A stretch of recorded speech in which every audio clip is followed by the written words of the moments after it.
we're talking with Tom Perry. Tom is a repeat guest here on the Career Q. Tom is the founder of Engaged Pursuit, a consulting and coaching practice helping individuals build satisfying careers and companies build engaged teams. Today we're going to be talking with Tom about interviewing and really the 4 questions that you can expect to be asked in your interview and how to prepare for those. This is the Career Q, the podcast focused on helping you navigate the signals in your career to keep you growing and moving forward in business and in life. Here's today's host, Danna Redmond. Welcome back, Tom. It's good to have you here on the Career Q again. Hey, Danna, how's it going? Great. Well, thanks for coming back to the Career Q and talking about interviewing and, really thinking through some of the questions that people are going to be asked and how can they prepare for those. So I'm excited for this topic. Yeah, me too. It's definitely becoming a hot topic with a lot of my clients. I'm excited to share some of my best practices with your audience as well. Wonderful. Well, before we jump sort of directly into those 4 questions, I'd love to chat a little bit about, if someone has finally gotten that interview for their dream job, how should they think about approaching that interview? Yeah, that's really scary for a lot of individuals when they've got the interview down and they're ready to talk to the individuals within the company. Many folks really just don't know what to do to prepare for the interview itself.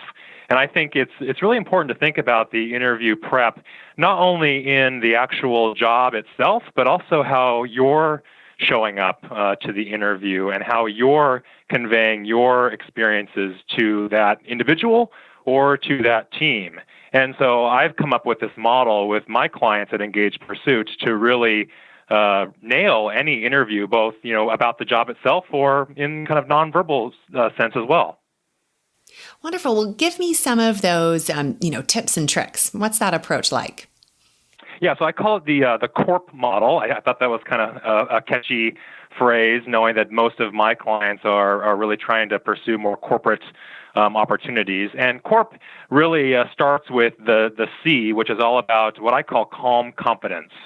So it's really both your verbal and your nonverbal cues on how you're showing up to that interview. And this could be something in person, of course, but also over the phone as well. And I really like the content that Amy Cuddy had put together. She had a TED Talk about 4 or 5 years ago all about presence and nonverbal cues. And I really think being very confident in your body language really does help you come across more confident in both your answers as well as how you're, conveying yourself.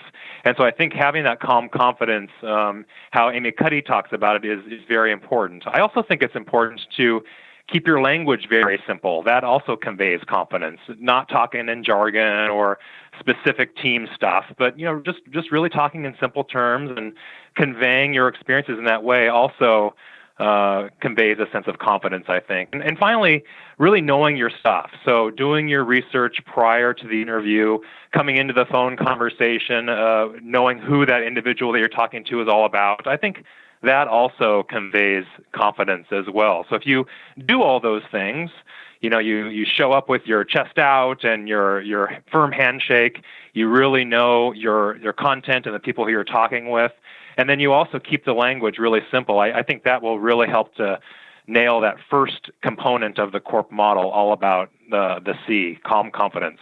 The second piece is really all about ownership. So that's the O. And that's really owning the experiences that you've had. So really owning the work that you've done, really owning the results that you've accomplished, really knowing the learning that you've achieved throughout your experience, just really saying that, yep, I did this, I owned this is my path that I'm on. That really shows up well, I think, in any interview. It also helps to really own the conversation that you're in as well. So, I always tell my folks that I'm working with that, most people within companies don't interview a lot. And so the recruiters are one thing, but for most people who are, talking to candidates, they don't do this for a living. And so there is an opportunity for clients to take ownership of the conversation too. So you could find that there are people who don't do interviewing well, and you could, take ownership of the conversation and, make sure that you're directing your answers in a certain way and maybe guiding the conversation in a certain way. And that is also part of ownership too, I think. So it's owning your stuff, but also potentially, owning the conversation too, because people just don't interview a lot and they might not be as good as they think. The third one is all around results. So that's the R. And that's really what most people stick with when they talk about their interview experiences and what they've done in the past. So how are you circling back with not only what you did, but also, the results that you achieved? And I like to think about it in kind of a simple framework that I call the STAR model. So what was the situation that you were in? What was the action that you took? And then, finally, what were the results? And that really helps to address that third area around results being so key. So by thinking about it in that STAR way, what I found is that it helps people to compartmentalize their experiences and really talk about it in, again, kind of those simple terms. So here's the situation that I was in, whether it be a big project or maybe it was a difficult team member or whatever.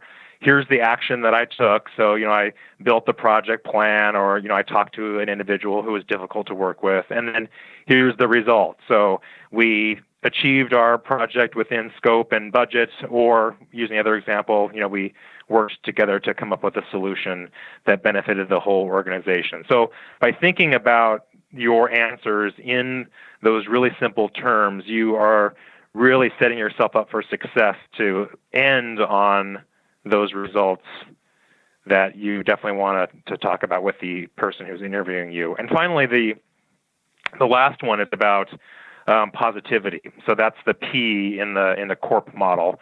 And for me, that's all about really, what it says. So staying positive and really ending every statement on a up note.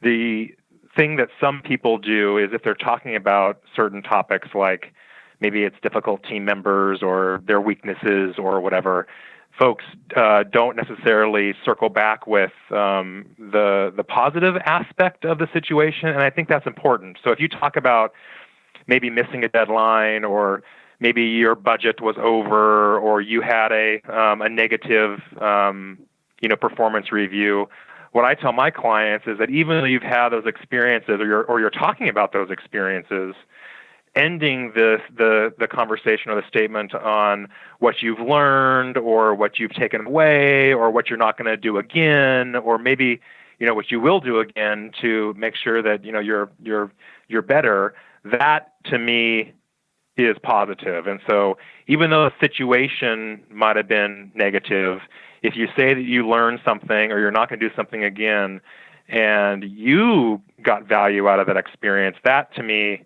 is positive. So those are the four elements that I like to talk to my folks about when interviewing for any position, in addition to kind of the standard job description stuff. So one, calm confidence, that first C, again, really owning, who you are and your experiences, using Amy Cuddy's presence, and her TED Talk as an example.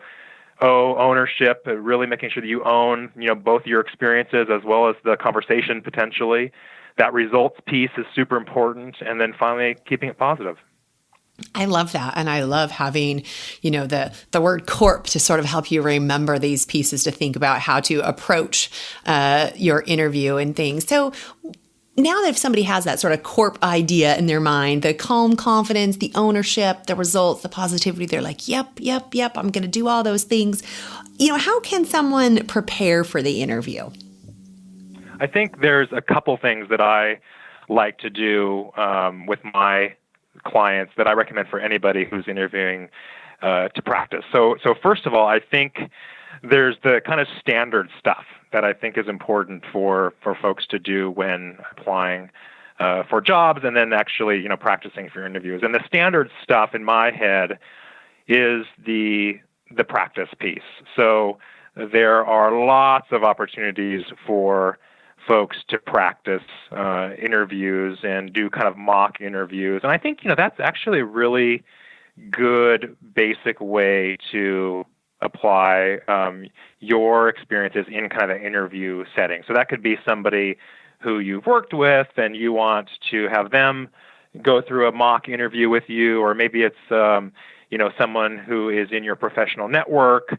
It could be a mentor. But I think just going through and practicing a variety of questions is really important. And I think for that, what you do is you stick to the skills that are required within the job itself. So you can get a lot of that data from the job description and what's required. And then I think you also look at it from that kind of competency/values perspective. So a lot of times companies will give you some of the softer skills that you can use to prepare for that specific job or that specific company as well. So companies could say, we value teamwork, or we value, strong and clear communication, or they could say, we value being very agile and we're moving quick. And so you can use some of those descriptors to also, prep yourself for potential questions around those topics as well. And so I think that that's how I like to start the interview prep process, is just to use your resources and use the job description to find questions that could apply both from a skill perspective and a competency perspective. I think the questions themselves, we're going to talk about some ones that I really like to use, but I think if you're looking for specific job questions that companies use, there are a variety of examples online that you can search and find, some typical questions that companies use to help you in that first kind of mock interview experience. And I think, again, any practice in regards to that is really worthwhile, and definitely something that I do with my clients a lot prior to any sort of specific interview, whether it be a quick recruiter call or a more in-depth, in-person experience. So that's kind of the basic part of interview prep. The second piece that I don't think people do a lot right now that I'm actually helping my clients on is leveraging LinkedIn and really looking at LinkedIn differently. So what a lot of clients will do is they will use LinkedIn to get a sense of, who people are talking to and who's going to be on the interview loop, and just kind of scratch the surface with LinkedIn. But I actually think that LinkedIn is a really awesome resource for your interview prep if you look at it a little bit differently and a little bit maybe counterintuitively, and maybe a little bit different than how you maybe would have thought to use LinkedIn. So I'll talk about that here right now and what I like to do in regards to interview prep using LinkedIn. So what most folks do, with LinkedIn is they look at the name and they look at the school and they look at the various job description, and where they've been, and that's kind of it. And I think that is fine because, again, you do want to, really understand who the person or persons are that you're talking to. But I think you can go deeper. And so what I do with my clients is have them, first of all, really examine the picture.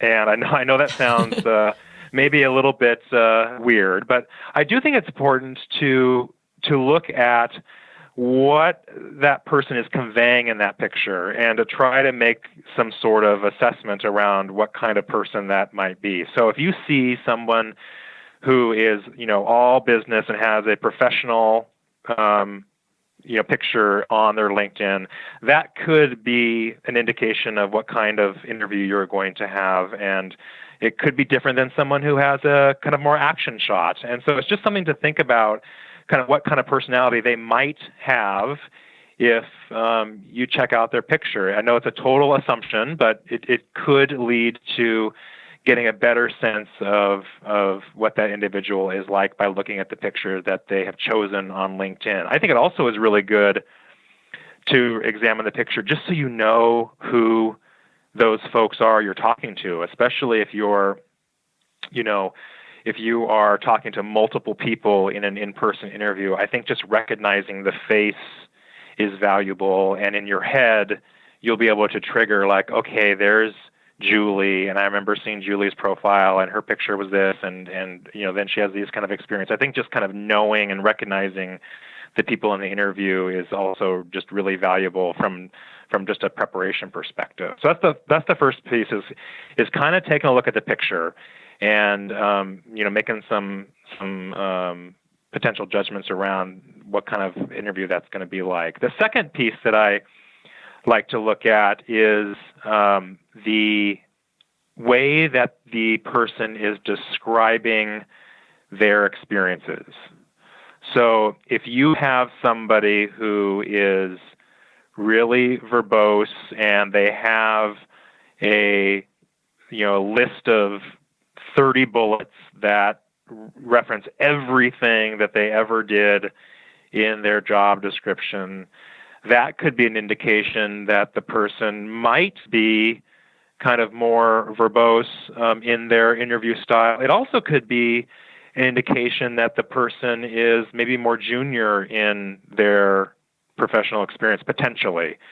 And so just taking a look at, the types of words that they're using in their description, how deep individuals go, it could give you a sense of, what kind of ways they're going to approach the interview as well. On the flip side, if you find somebody who is really short and to the point and uses a ton of metrics and is really like ROI, return on investment focused, and is like data, then that person could be more of that kind of interviewer with you. So if that's another thing to think about on the other side is you might have somebody who is just about the numbers and, I received these awards and this is the revenue that I grew and this is the impact that I had. It could be another guide for you on what kind of interview that person could be for you. Again, total assumptions here, and you could be totally wrong, but I do think that there is value in looking at the language that people use in the description of their work experience. The last thing that I like to look at in regards to the job experience itself is around the summary. So, while a lot of detail could be in the individual jobs themselves, I think the summary is another really interesting thing to get some data about the individual as well. So again, same kind of approach that you took with the job descriptions, but looking in the summary and seeing, what kind of words they're using to describe their experiences. So if they say things like, global leader, massive scale, big organizational change, constantly fiscally responsible, you can get a sense of what kind of executive they are or what kind of professional they are and what they value. So that is another area I think is interesting to explore. And you could have somebody on the other spectrum who maybe, doesn't use as sophisticated words or chooses to focus on maybe more kind of less strategic tasks. And that could give you a sense of who they are in their organization and possibly what kinds of experiences they're going to discuss or bring to the table. So that's the other area I like to look just to get some more data about how the individual could approach the interview. The last piece around LinkedIn that I think is a little bit sleuthy is in regards to the bottom part of most profiles, which is about activities and different companies that they're following. So that is another area that most folks don't look at, but I think it's valuable. So if you see somebody who is looking at if they're following companies that are more entrepreneur in nature, or they're looking at people who are more startup kind of entrepreneurs. He or she could also value that and might bring up topics around those types of companies or people. So if you see somebody like Elon Musk, or the Virgin America guy, or even some of the stuff that Amazon's doing with Blue Origin and those kinds of things, that in my mind is very startup-y and entrepreneur-like and kind of cool and different in nature. So you could have somebody who thinks a little bit differently if they're following those kinds of people and companies. If you have somebody who is, looking and following more traditional corporations, or if they're looking at just various elements of a particular service, for example, then you could have somebody who's more of a corporate guy or gal. And so that is another indication that they could approach the interview in a little more traditional way. And finally, the piece around activities, I think, could also just be interesting for you to know and possibly bring up. So if somebody, for example, is all into different food activities or groups, or if they're into craft beer or reading clubs or whatever. I mean, there's a lot of different options that you can see on LinkedIn, and that to me is kind of a cool conversation starter possibly. It could be good for you to know just what kind of personality this individual might have. It's just more data. So I think if you take a little bit time to scroll down and take a look at both the activities and then the companies or people that are interesting to that individual, it could give you some more insight with that person you're talking to. I love that. That's such an interesting way to think about using LinkedIn. And as you said, just a totally different way to really research your interviewers, right? And get to know them a little bit better. So here's a question I'd love your take on. On LinkedIn, you can check whether it shows that you were the one looking at somebody, or then I think there's a couple of different sort of levels of privacy, let's say, when you look at somebody. If you're going to do this level of research on your interviewers, what's your take on where should your privacy level be set? I am kind of I'm a fan of keeping your profile private, and I for some weird reason I don't like people to know that I'm researching them, and so I keep my profile, and I recommend my clients to keep their profile pretty locked down. So that means, it's anonymous. There's no reference to company. I think that's another level. You could say, like, I'm an employee from, this company, or I'm a project manager from this company. And I'm more of a fan of staying anonymous, just because, I think it doesn't create any awkwardness. Not that they could know what kind of level of detail you're looking at, but, Right. I just think it's better to kind of stay on the download and just do your research and don't let them know that you're poking around potentially. Right. Makes sense. So let's jump into the questions that we think any interviewee will be asked. Let's break those down and really talk about those questions and how someone can prepare for them. So one of the questions is always, so tell me about yourself. So how can somebody prepare for that? How should they think about that? That is like the dreaded question. We've talked about this before, and it usually is, the first question that folks are asked in all interview scenarios, whether it be a recruiter, conversation, or a hiring manager conversation, or even an informational.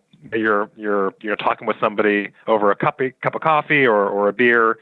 Usually the first question is, so tell me about yourself. So I do think that this is one of the most crucial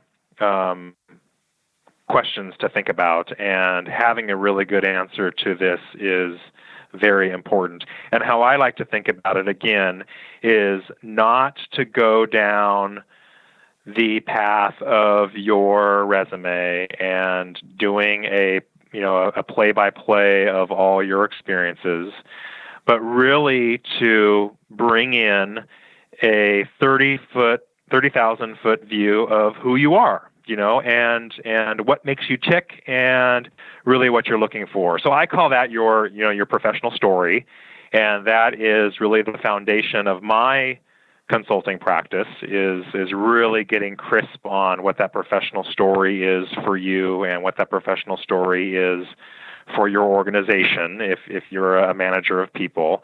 And that, then leads to engagement and all that fun corporate stuff. But I do think that leveraging that professional story will really answer that first crucial question in a really different way and a memorable way, and also a really concise way, which I think lacks most answers when people are asked this question. So for me, I think, if someone were to ask me to tell me about yourself, going back to my experiences, what I would say is, I'm a coach, and you can think of me as a consultant. You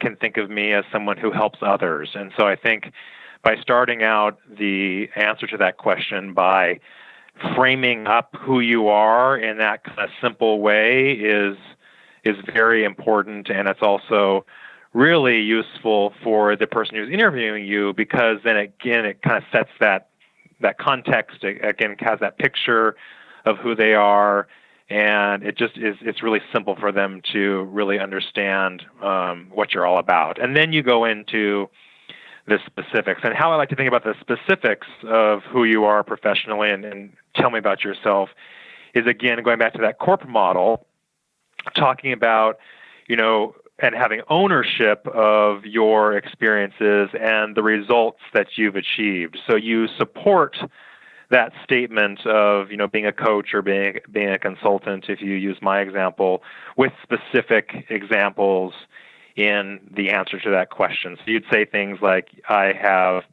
built organizations from scratch. I have hired, over 300 people globally, and I've managed big teams successfully. So that's kind of one example for me.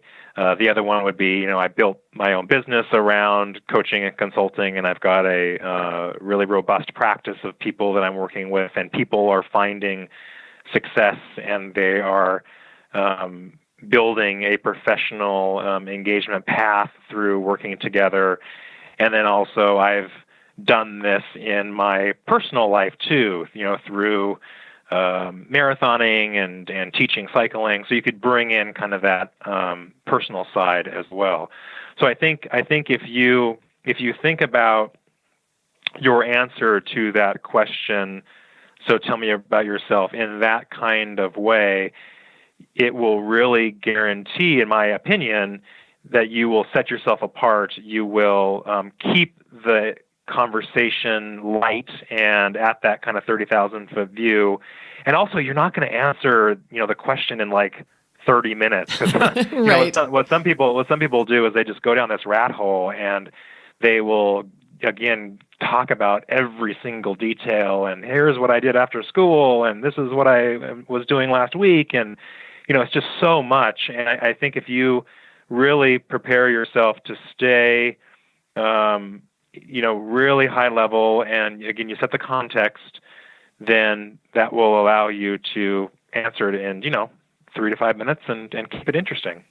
I love that. I know we've talked previously about that professional story and how important that is. And you used a phrase in there that I actually really love, and it's, you can think of me as, right? And that just helps help that frame that for somebody, because you could have had a certain job title or something, but, really describe what that is. I think that's a powerful statement or powerful phrase to start with. Great. So we've nailed, let's say, so tell me about yourself. Next, the question always comes up, what are your strengths or what are your areas of opportunity? How do you recommend people answer that one? Yeah, that's again, usually the second question that folks are asked. And I think it's really good to think about this, again, going back to that corp model, in a really positive way. So again, your strengths are kind of easy to think about the positiveness of those strengths. So if we think about that first, how I like to think about your strengths is really relating it to the skills that you have and the work itself that you've done.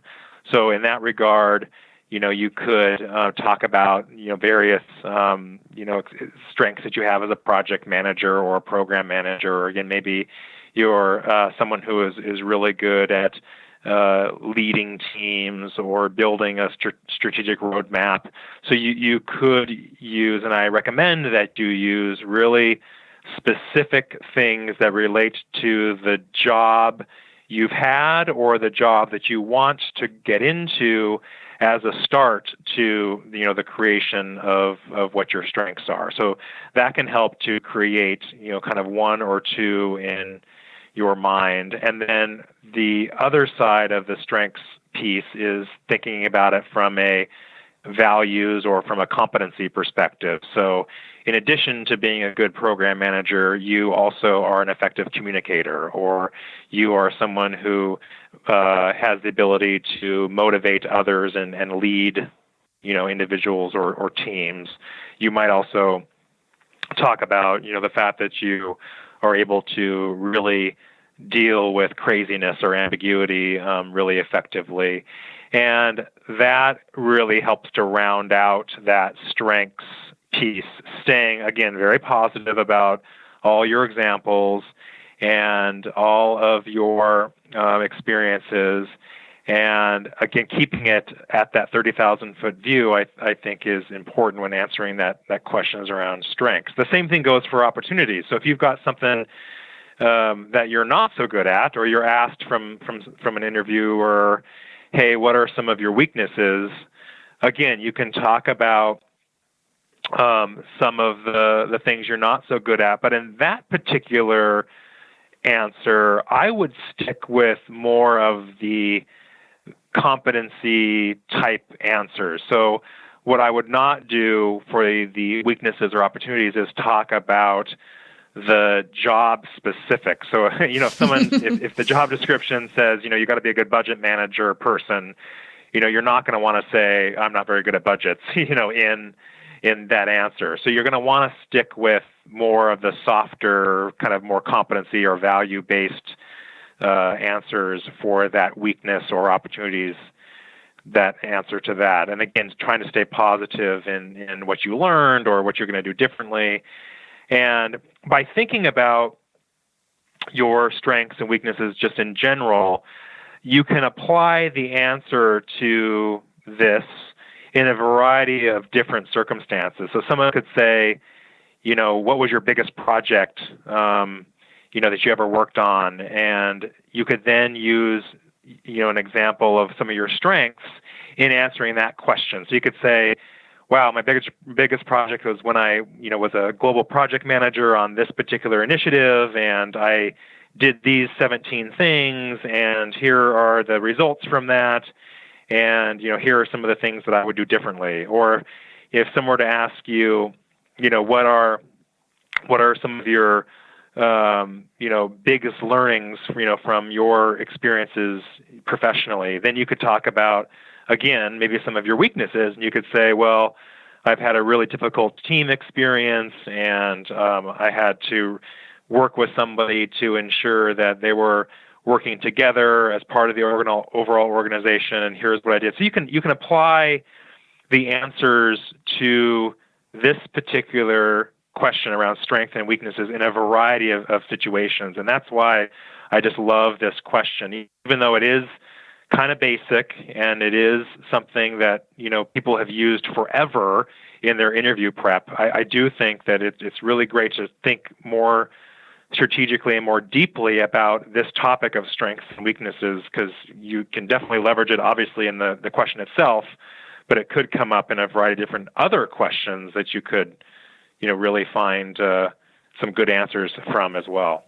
Yeah, that's really interesting to think that even if you don't get this specific question of what are your strengths or what are your areas of opportunity, if you've prepared for that, you can weave that in, and especially on that strengths, as you said, right? So when they say, tell me about your hardest challenge you've solved at work. Oh, okay. Let me pull out those strengths that I've, practiced about and know how to talk about. I like that. Yeah. I like that. I like to think about it in 3 to 5, I think. So if you think of 3 to 5 strengths and then 3 to 5 weaknesses or opportunities, if you have a nice, robust list for both of those, then I think that will allow you to answer a variety of different kinds of questions, not using the same examples over and over, and really, again, tell some interesting stories, some interesting specific stories that relate to your strengths or weaknesses, again, regardless if it's that actual question or not. So I think the magic number that I tell my clients is to have in their back pocket is around 5 or so for each of those, and then you can pull them out and leverage them as needed. Awesome. Well, the other question that is very common is, why do you want to work for this company, or why X, right? So how can people prepare for that? That is what I call a passion question. So really individuals people who are asking that question are looking for a couple of things. One, I think, do you truly want to work for this organization, or are you just looking for a job? And I think 9 times out of 10, you want to convey, that you want to work for an organization and you want to make an impact, and you don't just want a job. So people are looking for, they're looking for excitement about the organization. They're looking for excitement about the team. And they're just kind of looking for excitement in the work you're doing, and kind of your general aura. And I think it's important to answer that question with a real sense of enthusiasm and a real sense of depth too. So how I tell my clients to answer this is on the nonverbal side to actually sit up and smile and use really good eye contact and maybe have more inflection in your voice to really convey that excitement over the company and the job, and then also just your work experiences. That, I think, conveys that passion piece that I mentioned earlier. And then in the actual answer itself, I do think there's a couple of things to show that individual that you are different than others and that you truly are the best candidate. One is around the research that you could demonstrate in your answer. So you could say something like, I've had a chance to research the company, and I find this latest headline really interesting, and I find it valuable, and I want to contribute to this particular project or initiative or whatever that headline is. You could even say things like, I've been noticing the stock performance, over the last several months, and the headlines around the various initiatives have been very interesting to me. I've noticed that the stock has been improving the last couple of months. That shows, again, interest around the organization that's different than most people would think about preparing for that answer. And then I also think you talk about why you are good for the role and why your skills are the best and most applicable to the role itself. So it kind of allows you to flex your muscles as well and say, hey, I'm the best candidate for this because I could bring you these skills in this big initiative that you're trying to launch, or I've done this stuff that you're looking to do before, and I can help to contribute to the organizational health, or help to contribute to the organizational mission. So the answer really, beyond just saying, well, this is a great project management experience or opportunity, or I want to work for you just because it is the big fish in the little pond. I think when you answer the question why, fill in the blank, you really have the opportunity to convey your passion, but also you have the opportunity to convey a lot of your expertise as well. And again, people, I think, miss an opportunity to go deep here by just scratching the surface or going with the real obvious answer to the why question. Right. I love that. I love how you describe that as, that passion question. That's really what they're looking for with that question from the interviewee. The other question I know everybody will get, right, is so what questions do you have for me? So how can, an interviewee plan for that? I think there is a lot of opportunity here, and I coach my folks to really take time to come up with a list of, I would say 10 or so, Danna, questions that they have that are really specific to the role itself, really specific to the company, and also really specific to the individual you're talking to. So let's start with that last one first, so the individual that you're talking to first. I think that there is a big opportunity to really wow the person you're talking to in an interview with specific questions, and also, maybe even buttering them up a little bit, and getting them feeling good about their own experiences as well. And I think you can do that in this kind of Q&A session, which is traditionally at the end of the interview experience. So you could do that by, asking them about their specific journey professionally, how they landed at the company, what they've experienced within the organization. You could talk about their career and their experiences, what they like and possibly what they don't like. And I think by getting the individual talking about themselves in an interview, that is a way for you as the interviewee, to take ownership, and so you're getting the person to talk about themselves. You create more of a potential friendly, environment, and it kind of takes the pressure off of you because you're allowing the other person to talk about themselves. So I think that is really important to do, just kind of logistically in your interview, because you're probably pretty tired, and it does allow you to really take a break from the numerous questions that you're probably being asked during an interview. And it also, like I said, it allows you to maybe butter them up a little bit too, and get them talking about themselves. The other piece is around the organization. So again, talking about the organization from a advancement perspective. I think thinking about the organization from a culture perspective, thinking about the organization even from a kind of a broader community perspective could also be really interesting, and asking questions around involvement in the community, or maybe what sort of big opportunities are available outside of the role. I think it's important to probe some of those questions and think about some of those questions as you're preparing for that last piece of the interview process itself. And then finally, the role-specific questions are super important. So going beyond just the who's my manager, or how is the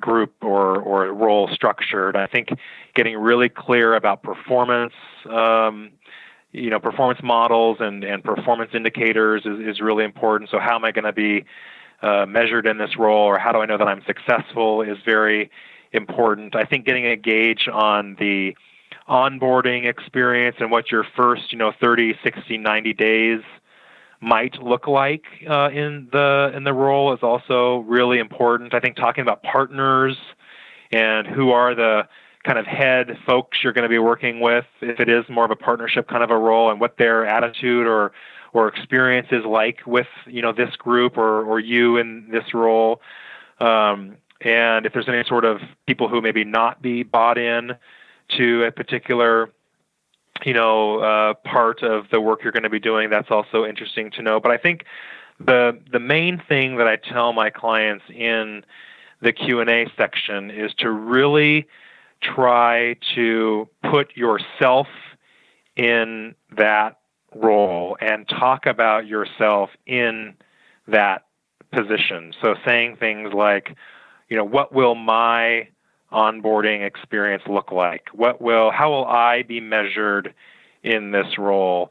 Who are the partners that I'm going to be working with in this particular organization? And so by doing that, it's a little bit of a mind game, but I do think it's valuable because you put yourself in that role, but also you put yourself in that role and the other person who's interviewing you thinks of you in that role as well. So I have found that to be really interesting and helpful during that Q&A process as well. And it's led to, again, I can see, Joe being in that role. And we talked about him partnering with people. Again, it's kind of like the framing question around, so tell me about yourself. It puts you in a particular light and, again, allows you to not have the interview question anything that you don't want them to question. So you want to put yourself in that role. You want to put yourself in that group, and you do that by using really choice language, and it works. It's kind of interesting. It's kind of a psychology 101 technique, but it's interesting. I love that. Well, Tom, this has been so great. I think that, your advice on how to prepare for these 4 questions really can help people, nail their interview and have very positive results out of their interview. So thank you so much for coming back on the Career Q. It's always a pleasure to have you here with us. Thanks. If people want to, learn more about you or learn more about Engaged Pursuit, how can they reach out to you? So there are a couple of ways that have been a couple of new ways, I should say, of reaching out to me.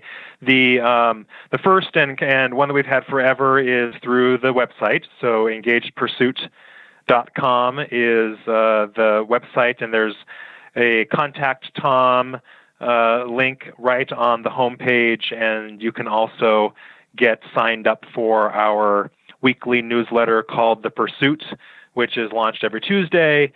And that's another really good way to stay in touch with me. The new ways of engaging with Engaged Pursuit, one is on our Facebook page. So if you go to facebook.com/Engaged Pursuit, you can, again, get a lot of information, join our community there. I'm building some really cool and unique ways to work together and to find out what the latest and greatest, again, tips and tricks are in getting a more engaged professional workforce through Facebook. And then I've just launched this new program called Talk to Tom, which I think is a big gap in kind of professional consulting land, which is really it's really a lot like personal training for your career. So if you want to talk with me for an hour or for 6 hours about a particular issue, we can do that. So if you don't want to get really involved with, your career, or if things are going really well, but you've got just a specific issue you're dealing with, and you just want to talk to somebody who may be a third party like me, we can work that out. So definitely use my email, which is just tom@engagedpursuit.com, to reach out to me, and we can maybe use this new personal training service for your career to figure out your situation and get you back on track. I love that, Tom. I love that sort of the just really quick hits if people just need that, right? You're a great resource for that. So thanks for sharing that information. And as always, Tom, we love having you on the Career Q, and I look forward to future interviews with you. Thanks, Danna.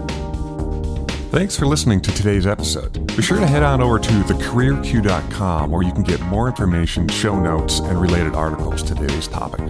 Also, if you like what you're hearing, head on over to iTunes, subscribe to the podcast, and make sure you leave us a rating and a review. We'd love to hear your feedback. Thanks again.